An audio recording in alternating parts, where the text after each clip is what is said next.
سلام تحني حابلنا زي خبركم تخاتلتنا نسعد زبلنا يوم حابريتات حدنا لكم مسينا لنا فارماغن قند رساتهم نبر بريزيدنت تግራይ አይተ ጌታቸው ረዳ በናይ ኢትዮጵያ ደህንነት አካላት ይምርመር ከም ዘሎ ዝገልጽ ዜና ተቃሊሑም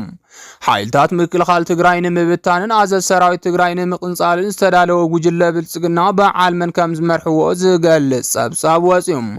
ህወሓት በሰንክ ጌታቸው ኣብ ሓደጋ ምህላዎም ተሓቢሮም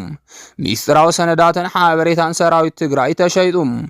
እዚዮምን ካልኦትን ኣለውና ሕጂ ድማ ናብ ዝርዝሮም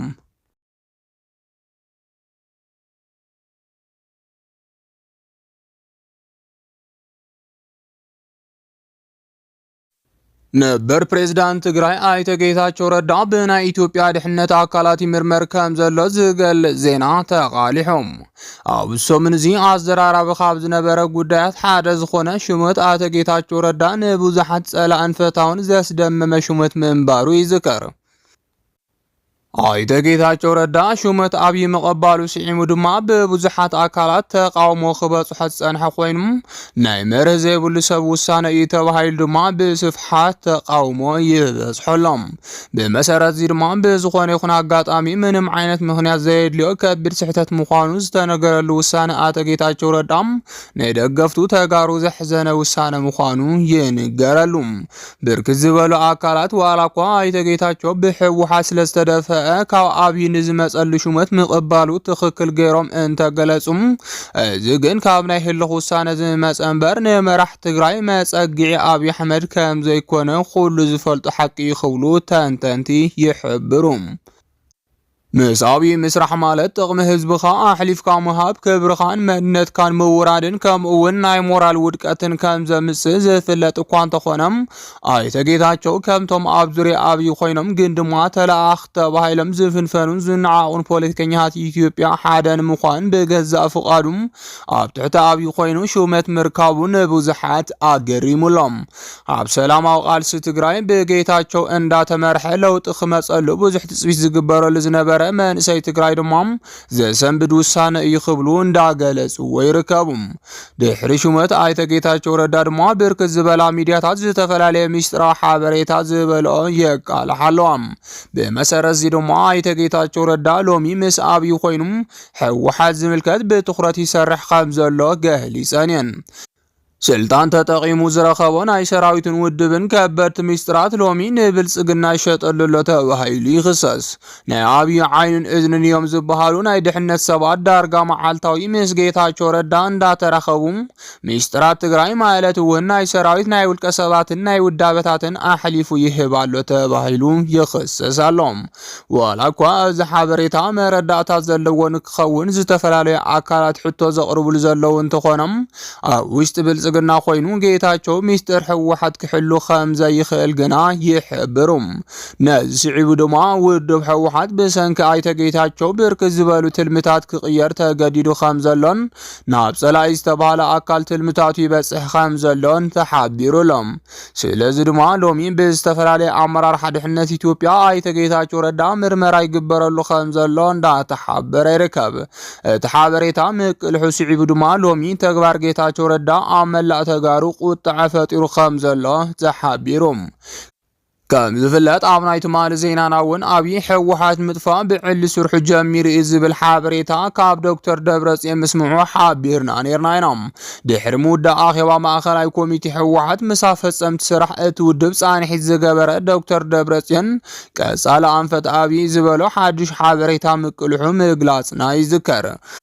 በዚህ መሰረት ወን ከም በዓል ጌታቸው ይኹን አብርሃም በላይ ዝበሉ ተጋሩ አሰሊፉ ኣብይን ህወሓት ንምጥፋእ ይጽዕር ዘሎ ክብል ሓቢሩም ውድብ ህወሓት ካብ ፖለቲካዊ ተሳትፎ ግንቦት 3 ንኸጥፍኦ ተሊሙ ዘሎ ኣብይም ብድሕሪ ድማ ናይ ሓይሉ ስጉምቲ ክወስድ ኣብ ምድላው ምህላው ድማ ተገሊጾም ነዚ ስዒቡ ድማ ውድብ ህወሓት ህላወ እቲ ውድብ ንህዝቢ ትግራይ ንምድሓን ናይ በዓሉ ስጉምቲ ክወስድ ከም ዝኽእል ዶክተር ደብረጽዮን ምሕባሩ ይዝከር ብፍላይ ምስ ጎራብቲ ዝግበር ርክብ ድማ ኣጠናኺሩ ከም ዝቕጽል ዝሓበረ ኮይኑ ምስ ኤርትራ ርክብ ብምግባር ተፈራሓይ መንግስቲ ኣብ ትግራይ ከም ዝህሉ ገሊጹ እዩ ኣይተ ጌታቸው ረዳ ኣብዚ ሕጂ ሰዓት ብዙሕ ሚስጥር ትውድብ የቃልሕ ከም ዘሎ ዝገለጸ ዶክተር ደብረጽዮን ምስ ኣብዪ ተጸጊዑ ናይ ምቕጻል ትልሚ እንተሃልይዎ ድማ ልክዕ ከም ኣብዪ ኣንጻርና ኮይኑ ክዋጋ ወይ ድማ ጸላእና ኮይኑ ክቕጽል ይኽብል ሓቢሩሎም። ብተወሳኺ ድማ ዝተፈላለያ ሚድያታት ኤርትራ ኣብዚ ሕጂ ሰዓት ርክብ ትግራይን ኤርትራን ንድሕሪት ኣብ ዘይምለሰሉ ደረጃ በፂሑሎ ክብላ እንዳገለጻ ይርከባ። ብፍላይ ኣብ ሰሙን እዚ ብርክት ዝበለ ዓበይቲ ሚድያታት ኤርትራ መራሕቲ ሕወሓት ብኣወንታዊ መልክዕ ኸልዕላን ርእሰ ዜና ሒዘን ክቐርበን ምጅማረን ገሊጽና ነርና ኢና። ሎሚ ድማ ብዛዕባ እቲ ዝበሃል ዘሎ ርክብ ምስ ኤርትራ ይኹን ካልኦት ጉዳያት እቲ ውድብ ብሰንኪ ጌታቸው ኣብ ሓደጋ ከም ዘሎ ይግለጽ ኣሎ። ሚስጥር እቲ ውድብ ኣሕሊፉ ይሂብ ከም ዘሎ ድማ ዝወጽ ዘለው ዜናታት ይሕብሩ። እዚ ሓበሬታ ሓቂ ኮይኑ እንተተረኺቡ ግን ኣይተ ጌታቸው ረዳ ምናልባት እውን ነቲ ሕሉፍ ቃልሱ ብዜሮ ዘራብሕ ተግባር እዩ ክብሉ ተንተንቲ ሃገር ይገልጹለው።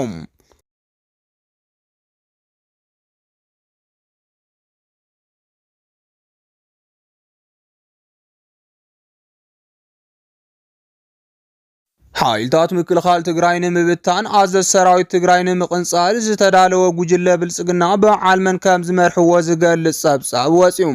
ስርዓት ብልጽግና ሓደ ግዜ ኣብ ዓፋር ካምፕ ገይሩ ሰራዊት ትግራይ ንምብታን እንተሞከረ ካልእ ግዜ ድማ ኣዘዝ ሰራዊት ንምቕንጻል ኣብ ምንቅስቓስ ምህላው ተሓቢሩሎም። በዚ መሰረት እውን ነዚ እኩይ ተግባሩ ዘፈጽሙሉ ኮሚቴ መስሪቱ ሎሚ ናብ ተግባር ከም ዝኣተወ እንዳተሓበረ ይርከብ። ክሳብ ሕዚ ድማ ነዚ እኩይ ተግባሮም ሒዞም ኣብ ምንቅስቓስ ዝርከቡ ናይ ብልጽግና ሰባት ዘለዎ ህልው ኩነት ዝገልጽ ሚስጥራዊ ሓበሬታ ወፂሎም። ብመሰረት እዚ ድማ ካብ ኣብ ግዚያዊ ምምሕዳር ትግራይ ዝነበሩ ኣመራርሓ ክሳብ ኣብ ኣዲስ ኣበባ ብዘለው ናይ ብልጽግና ኣካላት ኣብ ወሰናወሰን ዓፋርን ካልኦትን ዕጡቋት ሓይልታት የሰልጥነለው ዝብል ሓበሬታ ሎሚ ወፂኦም። ቅድም ከበል ኣብ ወሰናወሰን ዓፋር ክስልጥን ዝግበር ዝነበረ ዕጡቕ ብስርዓት ብልጽግና ዝተዋቐረ ኮሚቴ ኣቢልካ ክጠናኸር ምግባርን ሓደ ዝተተሓዘ ዓብዪ ሽርሒ ምዃኑ ተሓቢሮም። እቲ ዝተዋቐረ ሕቡእ ኮሚቴ ድማ ነዚ ስዕብ ይመስል።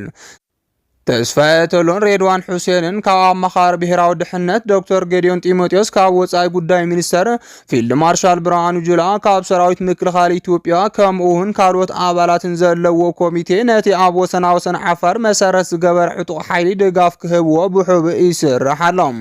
ከምቲ ቅድሚ ሰሙናት ዝወፀ ኣብ ልዕሊ ጀነራላት ትግራይ ታርጌት ዝገበረ ናይ ቅንፀላን ማእሰርትን እውን ሓደ ዝተተሓዘ ሕቡእ ትልሚ ወፂኡ።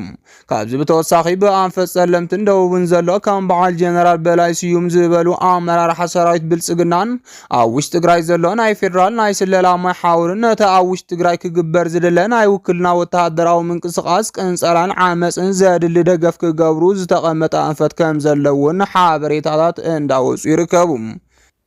ብወገን ስርዓት ብልጽግና ዝተጣየሸ ኮሚቴ ሒዝዎም ዘሎ መደባት ድማ ኣብ ዝተፈላለዩ ከተማታት መሬት ውራ ኣሎ ብዝብል መበገስን ካልኦት ተዛመድቲ ኣጀንዳታትን ብምልዓል ዓመፅ ክካየድ ምግባር ቅንፀላ ማእሰርትን ምረዛን ኣብ ላዕለዎት ወተሃደራዊ ኣዘዝ ሰራዊት ትግራይ ዝዓርፍሉ ቦታ ብፍላይ ድማ ኣብ ሆቴላት መንበሪ ገዛን ምክያድን ዲዲኣር መበገሲ ብምግባር ካብ ስርዓት ብልጽግና ብዝመጽእ ገንዘብ ኣቢልካ